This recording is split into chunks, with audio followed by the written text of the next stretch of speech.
നമസ്കാരം. Raf talk ഫുട്ബോളിലേക്ക് ഏവർക്കും സ്വാഗതം. ജിയോവാനി ലോ ചെൽസോ ഇന്റർ മയാമിയിലേക്ക് എത്തിയേക്കും എന്ന തരത്തിലുള്ള വാർത്തകൾ കഴിഞ്ഞ ദിവസങ്ങളിൽ വളരെ വ്യാപകമായിരുന്നു. മയാമിയുമായി ബന്ധപ്പെട്ട ന്യൂസുകൾ നൽകുന്ന സോഴ്സുകളും അതുപോലെ അർജൻറ്റീൻ മാധ്യമങ്ങളും ഒക്കെ അത് റിപ്പോർട്ട് ചെയ്തിരുന്നു. എന്നാൽ ഇപ്പോൾ ആ ശ്രമം കൂൾ ഓഫ് ആയിരിക്കുന്നു. എന്ന് പറഞ്ഞാൽ ലോ ചെൽസോ റയൽ ബെറ്റിസിൽ തന്നെ തുടരാനാണ് ഇപ്പോൾ സാധ്യത. പ്രത്യേകിച്ച് ഇസ്കോക്ക് പരിക്ക് പറ്റിയിരിക്കുന്നു. അപ്പോൾ ആ ഒരു ഘട്ടത്തിൽ അദ്ദേഹം അവിടെ നിന്ന് വിട്ടുപോകാൻ സാധ്യതയില്ല. കൂടുതൽ പ്ലേയിങ് ടൈം ബെറ്റിസിൽ തന്നെ ലഭിക്കുമെന്നാണ് പ്രതീക്ഷിക്കുന്നത് എന്ന റിപ്പോർട്ടുകളാണ് ഇപ്പോൾ വരുന്നത്. അർജൻറ്റീൻ സോഴ്സിൽ നിന്ന് വരുന്ന റിപ്പോർട്ട് നമ്മൾ നോക്കുകയാണ്. അതിൽ പറയുന്നത് Lo Celso wants to continue to Real Betis in order to go to the world cup. World കപ്പിലേക്ക് പോകുന്നതിന് വേണ്ടിയിട്ട് ബെറ്റിസിൽ തന്നെ തുടരാനാണിപ്പോൾ ലോ ചെൽസോ ആഗ്രഹിക്കുന്നത്. മയാമിയിലേക്ക് പോകുന്ന കാര്യത്തിൽ അദ്ദേഹം കൺവിൻസ്ഡ് അല്ല. അദ്ദേഹം അടുത്ത വേൾഡ് കപ്പിൽ ഫുള്ളി ഫോക്കസ്ഡ് ആണ്.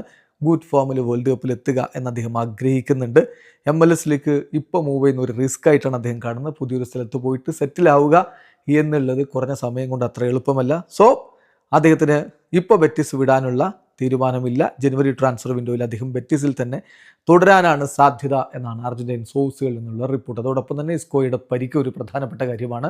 ഇപ്പോൾ ആർദ്രോസ്കോപ്പിക്ക് അദ്ദേഹം വിധേയനായിട്ടുണ്ട്. അദ്ദേഹത്തിൻ്റെ ആംഗിളിന് പരിക്കുണ്ട്. ഏതാണ്ട് ഒരു മാസത്തിലധികം കാലം അദ്ദേഹത്തിന് പുറത്തിരിക്കേണ്ടി വരും എന്നാണ് റിപ്പോർട്ടുകൾ. അപ്പോൾ അതിൽ നിന്നൊക്കെ റിക്കവറായി വരുന്ന ഒരു സമയവും അവിടെയുണ്ട്. അതുകൊണ്ട് തന്നെ ലോ ചെൽസോ ഏതായാലും ബെറ്റിസിൽ തന്നെ തുടരും. മയാമിയിലേക്ക് പോകാനുള്ള സാധ്യത കുറഞ്ഞിരിക്കുന്നു. വീഡിയോ അവസാനിക്കുന്ന ഫുട്ബോൾ ലോകത്ത് കൂടുതൽ വിശേഷങ്ങളുമായി റാഫ് ടോക്സ് കൊണ്ടുവെത്താം.